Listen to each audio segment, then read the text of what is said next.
സ്പാഡെക്സിലൂടെ ചരിത്രമെഴുതാൻ തയ്യാറെടുത്ത ISRO രണ്ട് കൃത്രിമ ഉപഗ്രഹങ്ങളെ ബഹിരാകാശത്ത് വെച്ച് കൂട്ടിച്ചേർക്കുന്ന അതിസങ്കീർണ ഡോക്കിംഗ് പരീക്ഷണം നടത്തുകയാണ് ISRO. ശ്രീഹരിക്കോട്ട സതീഷ് ധവാൻ സ്പേസ് സെന്ററിൽ നിന്ന് ഇന്ന് രാത്രി 9:58 വിക്ഷേപണം. സ്പേസ് ഡോക്കിംഗ് എക്സ്പെരിമെന്റ് അഥവാ സ്പാഡെക്സ് രണ്ട് കൃത്രിമ ഉപഗ്രഹങ്ങളെ ബഹിരാകാശത്ത് വച്ച് കൂട്ടിച്ചേർക്കുന്ന അതിസങ്കീർണ ഡോക്കിംഗ് പരീക്ഷണം ഇന്ന് രാത്രി 9:58 രണ്ട് പേടകങ്ങളെയും വഹിച്ച് PSLV C-60 വിക്ഷേപണ വാഹനം സതീഷ് ധവാൻ സ്പേസ് സെന്ററിൽ നിന്ന് വിജയകരമായി പറന്നുയർന്നാൽ ISRO പുതുചരിത്രം കുറിക്കും. ഭാവി ചാന്ദ്രദൗത്യങ്ങളിലും ഇന്ത്യയുടെ സ്വന്തം ബഹിരാകാശ നിലയമായ ഭാരതീയ അന്തരീക്ഷ സ്റ്റേഷന്റെ നിർമ്മാണത്തിനും അനിവാര്യമായ സാങ്കേതിക വിദ്യയായ ഡോക്കിങ്ങിന്റെ ചരിത്ര പരീക്ഷണമാണ് സ്പാഡെക്സ് ദൗത്യം.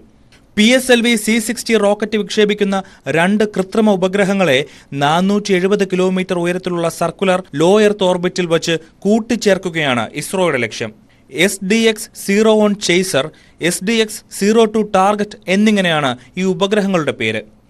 ഓരോ ഉപഗ്രഹങ്ങൾക്കും 220 കിലോഗ്രാം വീതമാണ് ഭാരം. ഒറ്റ വിക്ഷേപണത്തിന് ശേഷം വേർപെടുന്ന ഈ പേടകങ്ങൾ തമ്മിലുള്ള അകലം 5 kilometre, 1.5 kilometre, 500 metre, 15 metre, 3 metre എന്നിങ്ങനെ പതിയെ കുറച്ചു കൊണ്ടുവന്നാണ് ബഹിരാകാശത്ത് വെച്ച് കൂട്ടിയോജിപ്പിക്കുക. സ്പാഡെക്സ് ദൗത്യം 66 ദിവസം നീണ്ടു നിൽക്കും.